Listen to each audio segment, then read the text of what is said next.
Betting యాప్ల మీద ఒక న్యూస్ వైరల్ అవుతుందండి. బెట్టింగ్ యాప్లు చేసి చాలామంది లాస్ అయ్యారని చెప్పేసి సత్యనారాయణ గారు ఇంకా యూట్యూబర్స్ చాలామంది కొట్టుకుంటున్నారు కదా. అవునవును, మీకేమంటే ఏం చూసారు అది చూశాను. బెట్టింగ్ యాప్ అనేది చాలా భయంకరమైన ఎడిక్ట్ అయిపోయేటటువంటి యాప్ అండి అది.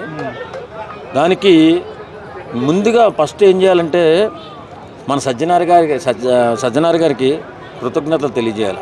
ఎందుకంటారా, ఇంతమంది బిడ్డలు చనిపోతున్నారు, ఇంతమంది సూసైడ్ చేసుకుంటున్నారు, ఇన్ని పసిమొగ్గలు రాలిపోతున్నాయి, కానీ ఎవడు పట్టించుకుంటలే. బెట్టింగ్ యాప్ అనేది ఈరోజు ఎలా తయారైపోయిందంటే ఎంతమంది చనిపోతున్నారు దానివల్ల. మాలాంటి వాళ్ళు కూడా చాలామంది ఆలోచిస్తున్నారు ఏంటి అసలు ఇలా అయిపోతుందని. దాన్ని అరికట్టవలసిన బాధ్యత ప్రభుత్వాలు మాత్రం పట్టించుకుంటలే. ఒక్క సజ్జనార్ గారు మా ట్వీట్ చేసిన తర్వాత అప్పుడు పోలీస్ డిపార్ట్మెంటు ఎలక్ట్ అయింది. నేను సజ్జనార్ గారు ఎందుకు ట్వీట్ చేశాను, అప్పుడు లోకల్ బాయ్ నాని వీళ్ళందరినీ అరెస్ట్ చేశారు. ఇంకా చాలామంది పెద్దలు వెనకాల ఉన్నారు. ఈ బెట్టింగ్ యాప్ గురించి ప్రచారం చేసేటటువంటి వాళ్ళు ఉన్నారు, రీల్స్ చేసేటటువంటి వాళ్ళు ఉన్నారు. వీళ్ళందరూ ఏమైపోయిందంటే ఈ యూట్యూబ్లో డబ్బులు బాగా సంపాదించేసి కళ్ళు కనపడక కళ్ళు మూసుకుపోయి ప్రవర్తిస్తున్నారు. ఇంతమంది పిల్లలు సరిపోతే ఒక్కడు కూడా బాధ్యత తీసుకుంటలా.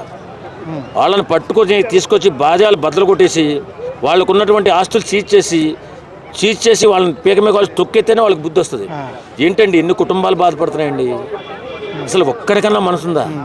ఈ రాజకీయ నాయకులు ఏం చేస్తున్నారో అర్థం కావట్లేదు. బెట్టింగ్ యాప్ మీద ఇంత గందరగోళం అయిపోతుంది కదా, ఏం చేస్తున్నాయి ప్రభుత్వాలు? కనీసం అసెంబ్లీలో చర్చన పెట్టారా? ఏం పెట్టట్లా. ఎవడు చచ్చిపోతే అటు పోని, అటు కర్మ అనుకుంటున్నారు. పిల్లలు బాబు, వాళ్ళకి ఆ టైంలో 14 నుంచి 19 దాకా వాళ్ళకి ఏమీ అర్థం కాదు. చిన్నపిల్లల మనస్తత్వం ఉంటుంది, ఏదో డబ్బులు వస్తాయని ఆశ ఉంటుంది. ఆ ఆశని ఆసరాగా తీసుకుని వీళ్ళు బెట్టింగ్ యాప్ వాళ్ళు చేస్తున్నటువంటి అక్రమాలన్నీ ఇన్ని కాదు. అంటే ఇది వాళ్ళు ఇన్ఫ్లుయెన్సర్స్ చేస్తున్న ప్రమోషన్ వల్ల నష్టం జరుగుతుందంటారా? వాళ్ళు ఇన్ఫ్లుయెన్సర్ చేస్తున్నటువంటి ప్రమోషన్ చేసేవాడిని తొక్కాలి. ఫస్ట్ ప్రమోషన్ చేసేవాడిని తీసుకొచ్చి బట్టలు ఇప్పి పేకమే కాలేజ్ తొక్కి వాళ్ళంటే కొంచెం నమ్మకం కుదురుతుంది కాబట్టి వెంటనే బెట్టింగ్ యాప్. అవునండి, నమ్మేస్తారు పిల్లలు. చిన్నపిల్లల వయసులో ఏం తెలియదండి. 14-19 సంవత్సరాల వయసులో ఏం తెలుస్తుంది? చనిపోతున్నారు. ఆ ఎదుటివాడు పెట్టే టార్చర్ భరించలేక, డబ్బులు కట్టలేక సూసైడ్ చేసుకుంటున్నారు. దీని గురించి ప్రభుత్వాలు జాగ్రత్తగా ఆలోచించి దీనిపై చర్య తీసుకోవాలని నేను డిమాండ్ చేస్తున్నాను.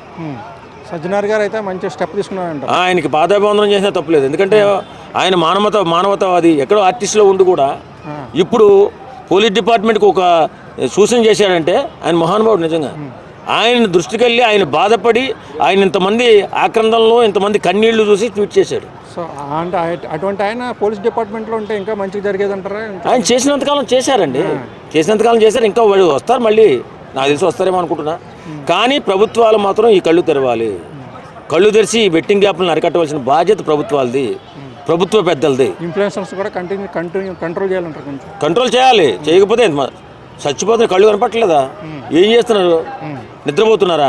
వాస్తవంగా ఈ చిన్నపిల్లలు అంటే తెలియదు, కానీ ఇన్ఫ్లుయెన్సర్ తెలుసు కదా దీనివల్ల నష్టపోతారు వాళ్ళని చెప్పేసి వాళ్ళు ఎందుకు ఈ డబ్బుల కోసం ఏదైనా చేస్తారా అంటే అలాగంటే. అవును, నిజంగా డబ్బుల కోసం ఎన్ని వెర్రితలలో వేషాలు వేస్తున్నారు మీరు చూస్తూనే ఉన్నారు కదా.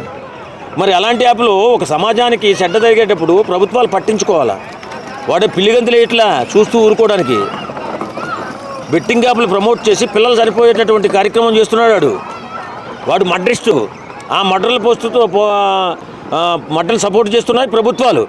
వాస్తవంగా పట్టించుకుని అనే రూపుమాపాలా ప్రభుత్వం చేస్తున్న అచ్చులంటాను నేను నిజంగా చెప్పాలంటే. Thank you.